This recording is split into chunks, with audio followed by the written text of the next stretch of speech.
Jadi, saya ingin sepakati dulu bahwa sebetulnya kalau kita bicara akhir zaman dengan diutusnya Rasulullah SAW, maka itulah sudah masuk dalam ruangnya akhir zaman itu. Ya, cuma kita belum katakan berakhirnya zaman, kita baru katakan akhir zaman. Ya, artinya apa?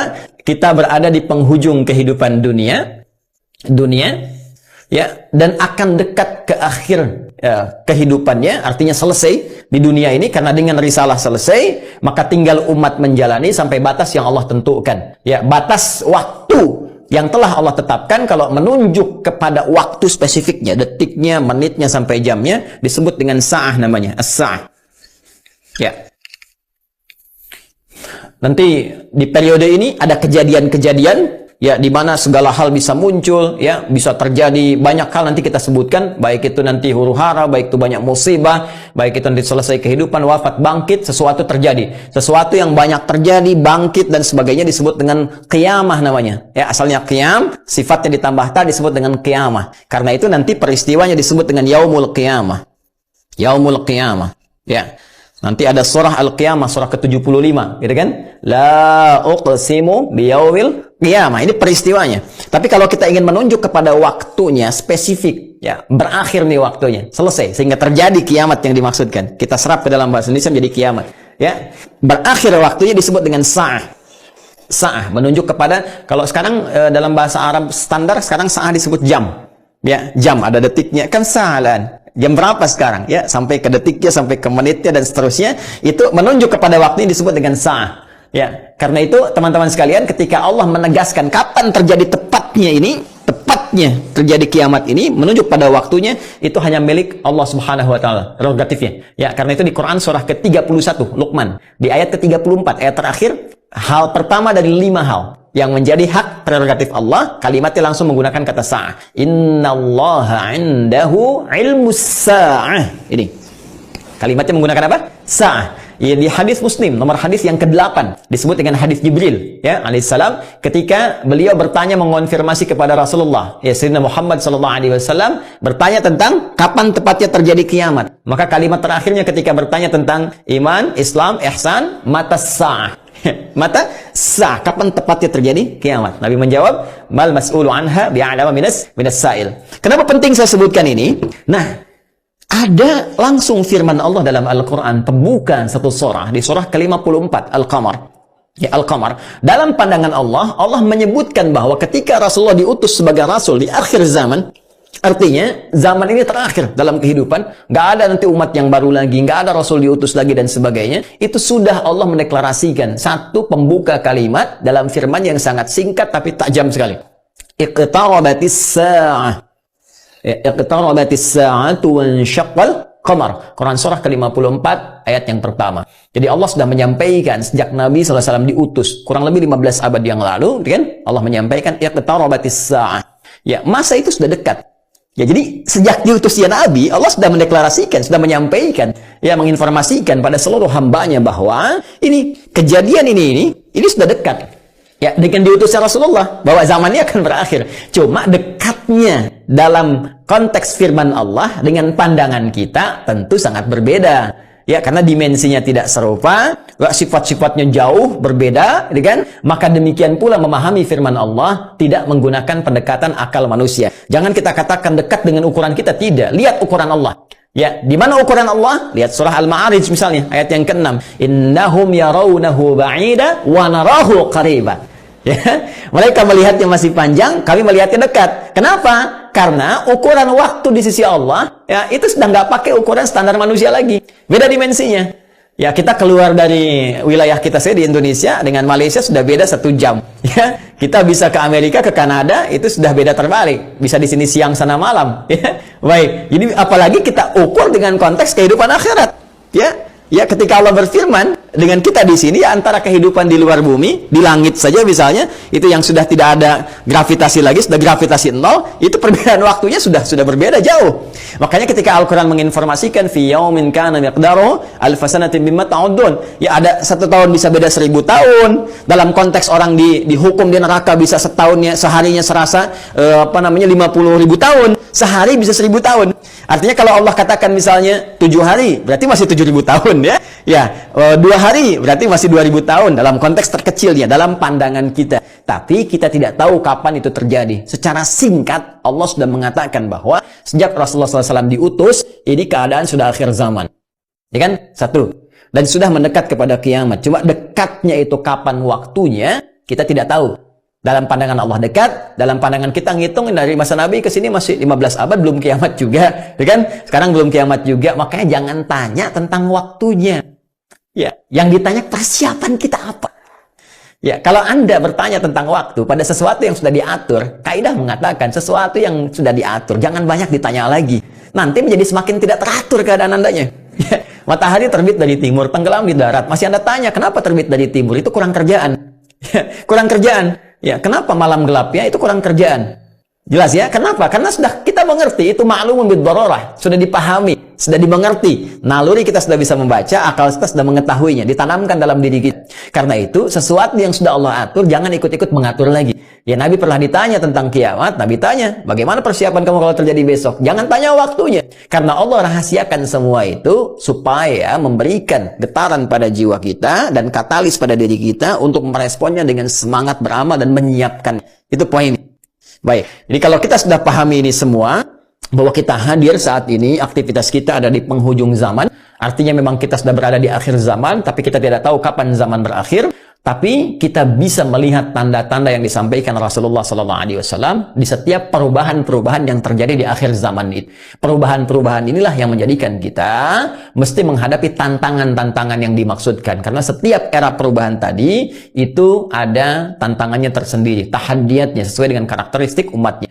Nah, pertanyaannya, apa yang diinformasikan oleh Rasulullah di zaman beliau berupa tantangan-tantangan sampai perubahan-perubahan setelah masa-masa beliau kemudian wafat, bagaimana prediksi-prediksi yang disampaikan oleh para sahabat, ini yang coba kita uraikan. Dan di antara uraian itu ada yang teman-teman sebut dengan petaka-petaka, ada yang kita istilahkan dengan musibah-musibah. Seperti apa musibah yang digambarkan itu di setiap waktu-waktu yang berganti sepeninggal Nabi SAW, itu yang coba kita turunkan. Lalu kita akan mengaji bagaimana Nabi memberikan petunjuk kepada kita dengan izin Allah Subhanahu wa taala, saking sayangnya kepada kita, supaya setiap umat yang mengalami masa-masa itu lulus menghadapi ujian. Itulah rahmat Allah Subhanahu wa taala. Itulah diantara sifat Rasulullah yang disebut dengan rahmatan lil alamin. Saking cintanya kepada seluruh pengikut beliau, umat beliau, maka beliau memohon kepada Allah diberikan petunjuk oleh Allah, begini, setiap era ini nanti akan ada begini. Nanti kamu akan hadapi begini. Begini cara menghadapinya, begini cara menjaganya. Kalau kita lakukan itu dengan baik, maka Allah akan menyelamatkan kita dari keadaan-keadaan yang dimaksudkan dan lulus kita ujian sampai kita menghadap kepada Allah Subhanahu wa taala. Kehidupan ini sebentar. Ya, sebentar. Jadi kalau kita terlampau banyak mainnya, ya pada akhirnya kan selesai. Karena itu patut kita menata diri dengan baik supaya maksimal kita bisa hadapi. Nah, mari kita turunkan. Kalau sudah paham ini, mohon maaf ya, saya izin hapus dulu. Bismillah. Saya berikan kesimpulan dulu sejenak. Jadi jangan lantas nanti diartikan akhir zaman, kiamat gitu kan. Padahal kita juga sedang di akhir zaman sekarang. Dan Rasulullah diutus Rasul akhir zaman. Sekarang kita ustadznya ustadz akhir zaman gitu kan. Dan kalau ada presiden akhir zaman, menteri akhir zaman, lurah akhir zaman. Termasuk juga sekolah-sekolah akhir zaman dan sebagainya. Tapi zaman itu sampai berakhir seperti apa tahapan-tahapannya, bagaimana ujiannya. Itu yang kita lihat. Di kesimpulan pertama, satu, tentang akhir zaman, sudah kita bahas.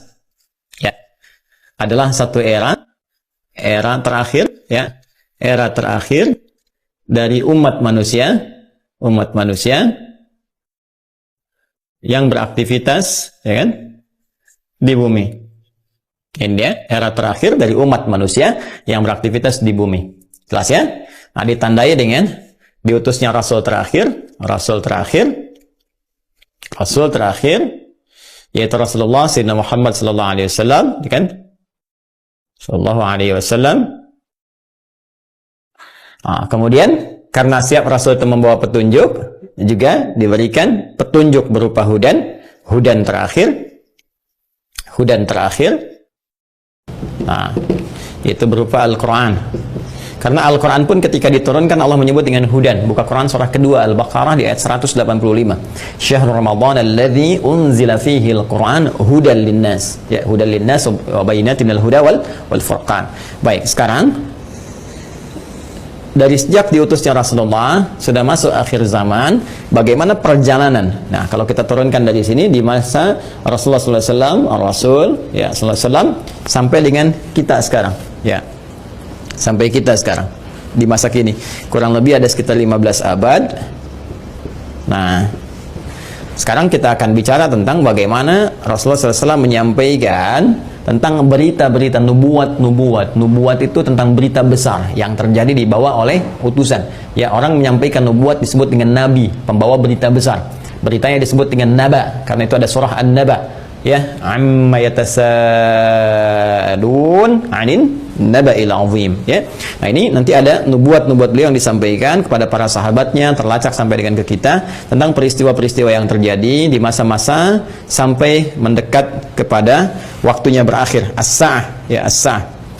Ya. Ini karena akhir di sini akhir selesai gitu, nggak bisa ditulis lagi, dan karena kita di sini ya dekat ya, tapi kan nggak tahu masanya kapan. Jadi kurang lebih ginilah ya, supaya agak ngeles sedikit bahwa papan tulisnya udah nggak cukup. Jadi gini ya teman-teman sekalian, ya turunkan ke sini. Nah, baik, sekarang saya beri contoh begini misalnya. Ya, ini hadis yang populer saja, saya langsung ambil dari hadis riwayat Muslim. Hadis riwayat Imam Muslim. Ya, nomor hadis yang ke-8. Nanti ada bab tentang iman, Islam dan ihsan. Ya, dikenal juga dengan hadis Jibril dan banyak dikutip oleh para ulama, termasuk juga Al-Imam An-Nawawi dalam Al-Arba'in. Dari 42 hadis beliau mengutip ini, teman-teman sekalian, di hadis yang kedua setelah innamal a'malu binniyat, masuk hadis ini. Ya, an Abi Hafs Umar bin Khattab radhiyallahu taala anhu, qala bainama nahnu julusun 'inda Rasulillah sallallahu alaihi wasallam, ittala 'alaina rajulun shadidu bayadit thiyabi, shadidus sawadis sa'ari, la yura 'alaihi atharus safari. Nah, kemudian setelah itu dia datang kepada Nabi sallallahu alaihi wasallam, fajlasa ila Nabi sallallahu alaihi wasallam, fasnada rukbatayhi wa wada'a kaffayhi ala fakhidhihi, faqala ya Muhammadun akhbirni 'anil Islam, dijawab oleh Nabi, akhbirni 'anil iman, dijawab oleh Nabi, akhbirni 'anil ihsan, dijawab oleh Nabi, terakhir kemudian mata sa'ah. Ya, bertanya tentang tanda-tanda as-sa'ah. Kapan ini ya terjadi tepatnya kiamat? Nabi menjawab, mal mas'ulu anha bi'alami mis-sa'il. Ya, tidaklah yang ditanya lebih tahu daripada siapa yang bertanya. Ya, tidaklah yang ditanya lebih tahu daripada yang bertanya. Jadi yang ditanya Rasulullah SAW, ini kan Jibril, dekat dengan Allah. Allah Subhanahu Wa Taala berikan wahyu lewat Jibril sampaikan kepada Rasulullah. Tentunya, ya malaikat Jibril lebih tahu dibandingkan dengan saya. Ya, ini juga pertanda ada dua hal. Pertama, pertanda ujian yang disampaikan malaikat kepada Nabi Muhammad supaya tidak mengarang sesuatu di luar apa yang Allah wahyukan kepadanya. Dan ini membenarkan risalah Nabi Muhammad SAW. Yang kedua juga salah satu pertanda bagaimana ta'zimnya, ya, kagumnya malaikat Jibril pada Nabi Muhammad karena merasa Rasulullah lebih dekat dengan Allah Subhanahu Wa Taala. Bagaimana dipuji dalam Al-Quran, wa innaka la'ala khuluqin 'azim, dijamin surga sebelum wafatnya, inna a'tainakal kautsar. Ya, tentu ada pertanyaan dari malaikat, nih hamba luar biasa disayang Allah, dan hamba manusia yang sudah pada tingkat tersayang dari Allah itu melebihi malaikat. Karena itu ketika Adam alaihissalam ya diuji oleh Allah, diminta, ditanya ini apa, ya, Al-Baqarah di ayat yang ke-31 itu, wa 'allama Adam al-asma'a kullaha, dan seterusnya sampai ayat 33, maka malaikat kan diminta sujud hormat. Ya, 34-nya, wa idz qulna lil malaikati isjudu li Adam fasajadu, kan? Maka mereka diminta sujud hormat kepada Adam alaihissalam. Apalagi Nabi Muhammad sallallahu alaihi wasallam dengan segala puncak ketakwaan dan kedekatannya kepada Allah, maka mengkonfirmasi malaikat karena melihat bagaimana kedekatan Rasulullah dengan Allah Subhanahu Wa Taala. Tapi tetap Nabi dengan tawadhu mengatakan, mal mas'ulu anha bi'alam minas sa'il. Ya, kemudian bertanya an amaratiha, maka akhbirni, ya, an amaratiha, maka sampaikan kepadaku, ya, informasikan, maksudnya kepada malaikat Jibril ini supaya didengar oleh sahabat-sahabat yang lain dan disampaikan kemudian kepada generasi setelahnya sampai dengan ke kita. Ya, apa tanda-tandanya? Nah, ini tanda-tanda umum teman-teman sekalian yang mencakup kehidupan secara umum, baik itu dialami oleh ahli Quran ataupun bukan ahli Al-Quran. Jadi ada masa-masa kehidupan dari sejak zaman Rasulullah nanti terus yang akan mendekat kepada as-sa'ah, berakhirnya kehidupan. Apa diantaranya? Ini banyak hadisnya ya. Ini saya baru ambil salah satu, gitu kan? Salah satu. Maka dikatakan misalnya antali dalam rabbataha, bagaimana seorang pembantu melahirkan tuannya. Ya, di sini para ulama ada yang memahami sesuatu dunia menjadi terbalik. Ya, suatu dunia menjadi terbalik. Kalau kita lihat tekstual kan nggak mungkin, oh, pembantu kok lahiran tuan, kan? Nggak mungkin. Tapi ada yang mengartikan banyak hal. Ya, keadaan menjadi terbalik. Ya, misalnya mohon maaf ya, kan biasanya tuan yang mengatur pembantu, sekarang pembantu ngatur tuan. Ya, jadi nanti ditafsir dengan hadis-hadis lain, ketika yang benar disalahkan, yang salah dibenarkan. Kemudian pembantu melahirkan tuan, ada yang mengartikan dengan perzinahan, ya selingkuh antara pembantu dengan tuan, dengan majikannya dan sebagainya, atau majikan memanfaatkan tuan dan sebagainya. Ya, ada kalimat-kalimat seperti itu. Wa antaral khufata rawatal alata. Ya, kemudian Anda bisa melihat kata Nabi sallallahu alaihi wasallam bagaimana pada masa itu orang-orang Baduy yang ya dari jauh dari pedesaan tiba-tiba mendapatkan sesuatu yang luar biasa sampai ya tatawaluna fil bunyan, lomba mendirikan bangunan. Ya, ini ada yang memahami bahwa orang yang biasanya mengembala kambing, artinya orang-orang yang desa dari jauh dari apa yang tidak terbiasa dengan hal-hal yang mewah, tiba-tiba sibuk dengan kemewahan-kemewahan. Ya, kemudian nanti ditafsir di hadis lain, orang-orang berlomba-lomba dalam urusan dunia, sampai orang-orang desa pun ada ikut-ikutan, ya, pengen terlibat dalam konteks dunia dan sebagainya, yang biasanya mereka hidup dalam keadaan-keadaan yang serba sederhana dan sebagainya. Jadi situasi ini situasi umum. Ya, nanti ada hadis terkait dengan banyak menyebar penyakit-penyakit yang menular, yang jarang ada obatnya dan sebagainya. Ini masih persoalan-persoalan umum yang dengan umum ini dialami oleh semua orang. Artinya mau ahli Quran, bukan ahli Quran, ya akan mengalami peristiwa ini. Ya, saat kebenaran mulai tertukar, saat macam-macam dan seterusnya lah. Ya, tapi alhamdulillah kita nanti masih dilindungi dengan hadirnya hadis-hadis lain. Ya, masih ada ulama-ulama. Walaupun nanti mesti hati-hati ketika ulama banyak yang diwafatkan Allah Subhanahu Wa Taala. Sekarang kurang lebih sudah di atas 400 dari situasi pandemi saya di Indonesia saja. Itu bukan yang kaleng-kaleng, itu ulama-ulama yang memang ahli pesantren, ahli dzikir, ahli ilmu dan sebagainya. Mesti hati-hati juga. Ya, alhamdulillah kita masih ada orang-orang yang istighfar, bangun di malam hari, orang-orang yang mendekat kepada Allah, orang-orang yang taubat, masih kita dilindungi oleh Allah. Ya, jadi keadaan-keadaan ini, tapi petunjuk-petunjuk ke arah ini sudah mulai terasa. Artinya Nabi menyampaikan setelah kehidupan beliau akan dialami masa-masa ini. Ya, jadi masa-masa ini sudah terjadi fitnah kubra dari masa tabi'in, ya, dari masa sahabat akhir-akhir ke tabi'in. Setelah itu kan ada juga peristiwa-peristiwa ini. Sampai juga di kita sekarang pun kita rasakan peristiwa itu. Tapi jangan disimpulkan berarti besok kiamat. Jumat lagi gitu ya. Jangan-jangan ngambil kesimpulan gitu juga. Ada variabel-variabel lain yang harus kita pahami, tapi kita mesti waspada. Ini berupa fitnah. Ini yang saya maksudkan. Ini ujiannya. Ujiannya. Ingat nanti ya, ada fitnah, ada musibah, ada bala, ada ibtala, itu beda-beda. Ya, itu beda-beda. Nah, ingin saya katakan bahwa ini ujian kita di sini. Ini ujian kita.